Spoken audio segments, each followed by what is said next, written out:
What's up, everybody? This is Dale with Lackluster Gaming, the show for those who love to game but know they're mediocre at best, and today we're bringing out some major leaks. Now, a lot of things have been released over the past couple of days, and more is to come officially from Supercell, but before any of the other YouTubers get to it, I bring to you some more interesting information. So first off, we know Epic Sundays. We're gonna have Epic cards donatable on Sundays. Furthermore, this morning we learned about the Crown Chest released on December 19th. There's a brief overview of what they look like and the thresholds and contents of the chests.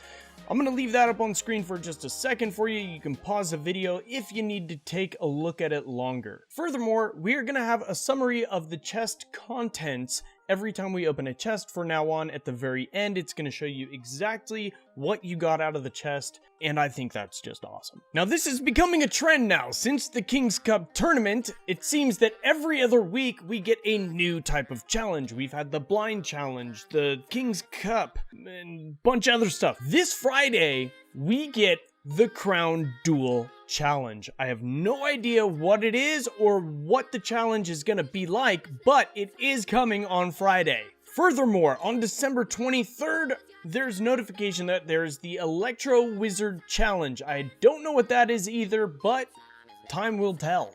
And even greater news is that these challenges every other Friday are going to be allowed to be played in friendly battles. I think that's awesome. So we'll be able to choose a battle and play our clanmates using the rules of the specific challenge. Now, this last thing is not an actual leak.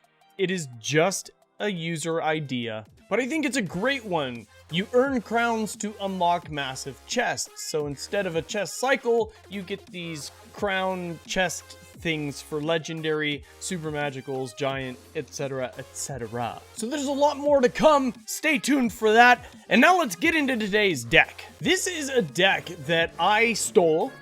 I do that a lot from the leaderboards, and it worked out very well for me. Now, this is at tournament standards. It's during a classic challenge. So the deck has the graveyard card in it. So if you don't have the graveyard card, I don't know what to tell you. It is a fundamental part of this deck. It's got the Spear Goblins, that Ice Golem, the Mega Minion, Meta Minion. Even after the nerf, it is still one of the most powerful cards in the game. It's got this Lightning spell. It also has an Inferno Tower, and it also has Princess, which can be subbed for archers, but the Princess does tons of damage at long range and is easy to soak up at least 1,000 damage off of a tower throughout a match if placed correctly. So, if you don't have the graveyard and you don't have the Princess, I am sorry. Keep lurking. I guarantee you will get all of the legendaries, even if you are free to play. So, here we go. Ice Golem is a great counter to a minion horde, and I mean, it is awesome. And then you couple it up with the Princess, and it just does tons of damage. And look at this, I've got both towers down in the 1400s. He's countered my push with a Princess, but it's just gonna be way too overwhelming with that miner taking all the damage, and the Princesses are now going head to head. And I thought I was going to get some damage actually to that King's Tower, but was unable. So now I'm just building up elixir for a push, and that's something that I do frequently. It's probably the #1 strategy that got me to the legendary arena is holding your elixir. Hold it. You gotta hold elixir. I play tons of people in friendly battles, and a lot of times they're throwing out every single card at every chance that they get, hoping to sneak something in real quickly while I'm at a disadvantage. And while that is a strategy, and sometimes it may work, that strategy has to be very well played in order for it to work. You have to really understand it, and we'll cover it with the Zap Fate Deck that I have coming up. I've got the footage already prepared for you guys, and it's gonna be amazing. But check this out. We've got our little Spear Goblins to take care of the minions up front. We're gonna zap everything, and we put down that Inferno Tower a little bit late, so we will lose a tower, but it's okay because we already took down 2 of his towers, so we can afford to lose 1. So now we just gotta defend for another 18 seconds, and we are golden. So we've got, yeah. I mean, it's game. There's no way he's gonna beat me from here. Even trying to go for a 3 crown because I've got too much to defend with. So there you guys have it. A really cool deck. We'll cover it a little bit more, but I want to tell you guys a little bit about what's going on with the channel. We are now, I made a mistake the other day. I said that we finally reached 100,000 minutes in watch time, but I was wrong. We finally reached 100,000 minutes in watch time per month. That was for a 28-day cycle that I was looking at. But if I look at my all-time record, we're almost at 200,000 minutes. That's amazing. I love you guys. You guys are what makes that possible. Without you, it wouldn't have happened. So I appreciate every single one of you. I try my hardest to respond to all of you in the comments. So if you have questions, leave them down below, because at 1,500 subscribers, it's gonna happen. It's gonna happen this week. 1,500. We're doing a Q&A, and I've already compiled maybe a dozen or two. I think 24 questions, but I would like some more. My first Q&A took me forever to create and compile, but I had a lot of fun doing it. And you guys asked some really great questions, and I've already got some really great questions for this round. But continue to ask me questions, and at some point we'll end it. And once we hit 1,500, we'll put that video out. So check this out.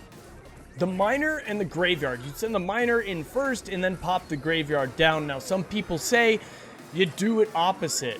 You put the graveyard down because it does take a little bit of time to spawn some skeletons, and then you throw the miner in.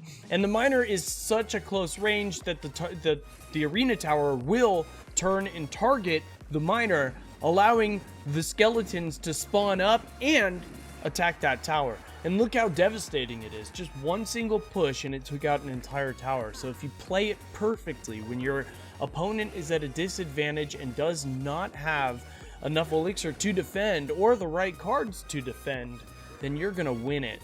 Guaranteed. Guaranteed. It's all about timing. Life, everything in life is about timing. For example, the timing of this Inferno Tower, if placed too early, would have been out of range of that Royal Giant, and I would have never killed it. But I put the Royal Giant, or the Ice Inferno Tower, down right in time, and I put down that Mega Minion just to wipe him out, just so I could have that Inferno Tower standing up for a little bit longer, because I know he's going to continue to try to pressure my left-hand tower, because it's the only tower he's done damage to. Now, I've got the Ice Golem sucking up damage from that tower. The graveyard is doing a little bit of work, but that Valkyrie is a perfect counter to the graveyard spell, unless she locks onto the miner, and then they're screwed. But check it out, more perfect placement for that Inferno Tower. He's gonna zap away that Royal Giant because it locked on to the Inferno Tower, and now I've got this massive counter push. So this is a great deck to beat Royal Giants with, especially because it's got the Inferno Tower, the Ice Golem, and Mega Minion. Those 3 cards right there, or any other defense coupled with the Ice Golem and Mega Minion, are pretty much all you need to defeat a beatdown push, and cheaply, so that you have cards for counter push. So there you have it, guys. There's win number 2. Pretty easy, right? I'd say so. I'd say so. I'd definitely say so. But wait, tomorrow we're I believe tomorrow. This could change. Nothing's ever permanent, because we don't know what's going to happen tonight and what's going to happen in the morning. But tomorrow we should be hosting a new deck that is Zap Fate. And I know we just had one last week. I know this. But this new deck, this new version of the Zap Fate deck is just so tremendously awesome. It came from one of our own, JK YouTube. And he just wrecked our BM tournament on Sunday.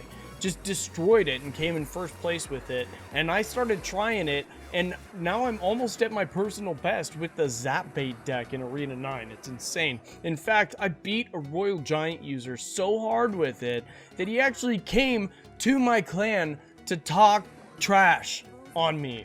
So good. So good. I love it. And he was actually nice in the game. But, you know, whatever. He's a Royal Giant user. And an over-leveled Royal Giant user at that. So, whatever. It's all good. Because I won it with the Zap Fate deck. That's right. It's good. I mean, and with that one, we'll talk more about timing. Because it really demonstrates the need for perfect timing. So here we go. I'm going to plant my graveyard and my miner on the top left. I think he's got nothing. He wastes 4 elixir on a fireball and then a log and then the knight. So basically any elixir that he had to push is completely gone. And I've taken that tower down to 1389. He's going to place down that princess, which is perfect. We'll take it out with the mega minion and we'll distract the knight with the ice golem, allowing my mega minion to take out his knight, and then we'll place down all of those little buddies, but they get zapped out, which is fine because they did just enough damage to take out the mega minion, or at least enough so that he didn't get 2 swipes on the tower. So pretty much we're in the lead at the moment against Bokmål from Dutch Royale, and I've got another minor graveyard push. I'll pop princess down, princess, mainly because the biggest counter to the minor graveyard push is Skarmy. So you place minor, graveyard, princess, and as soon as they play Skarmy, that first princess thing drops and their Skarmy's gone. It's amazing. It's beautiful. And here we go. Another Royal Giant user. Oh, big surprise. Big surprise. Somebody with a Royal Giant. Big surprise, right? Yeah, I don't think so. That Inferno Tower just wrecks him. And it's another reason why you got to conserve your elixir with this deck, is because that Inferno Tower is 5 elixir. It's a heavy card. It's a heavy cost. And if you don't have it, say you're at 2 elixir and that Royal Giant pops down, oh man, you're done. And that's it. We're in overtime, but that miner has got the tower swinging away, and it's game. So try the deck out. Let me know in the comment section below what you think about it and what your personal best is, and ask me some questions for the upcoming Q&A. I really look forward to doing it for you guys, and I look forward to some of your questions. And let me know what you think of the video by leaving a like or a dislike, and subscribe. We'll see you guys tomorrow. I love you. Every day I love you. I love you. Peace out. Peace out.